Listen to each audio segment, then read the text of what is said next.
ujeedada shirkan jaraa'id waxay tahay waa arrin yar oo kooban ka wasiir ahaan markii aan xilka la wareegay 2 Abriil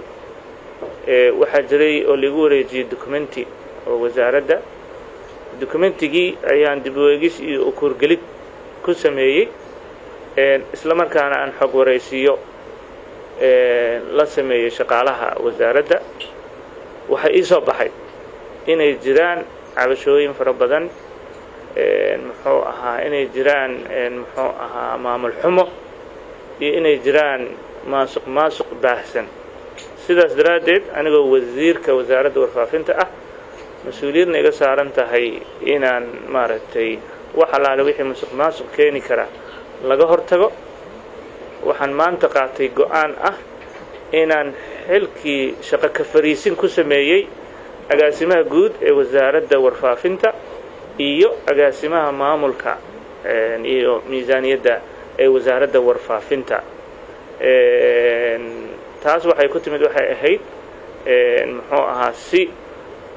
aan dhammaanteen ula wada dagaalanno wax alaale wixii dhaqan iyo maamul xumo iyo musuqmaasuq loona horseedo maamul wanaag iyo dawladnimo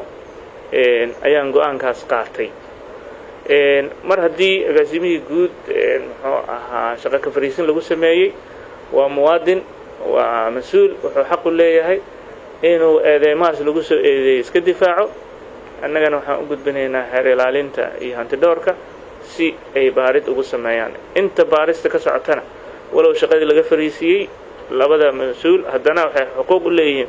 dhammaan wixii xuquuq ah taas kadib bacdama ay maaragtay banaanaatay muxuu ahaa jagadii agaasimaha guud waxaan agaasimo guud si ku meel gaar ah ugu magacaabay cabdiraxmaan yuusuf cumar alcadaala oo aad wada garanaysaan oo nin maaragtay arrimaha saxaafadda aad ugu dheer ah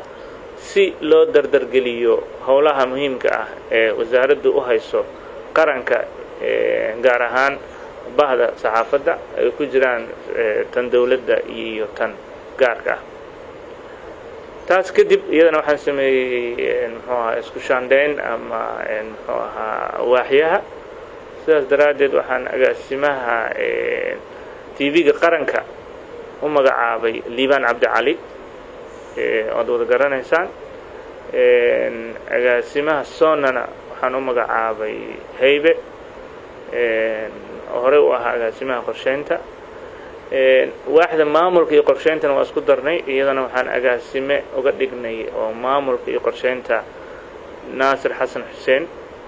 sidoo kale waxaan isbedel ku sameeyay agaasimaha raadiyo muqdisho waxaan agaasime uga dhigay cabdifataax daahir jeyte waxaan bahda warbaahinta ka codsanayaa inay mas'uuliyiintaas si dhow ula shaqeeyaan si aan u dardargelinno howlaha muhiimka ah intaas ayuu ku saabsan yahay maanta shirkeena jaraa'id aad u mahadsantihiin wassalaamu calaykum waraxmatullahi wabarakaatu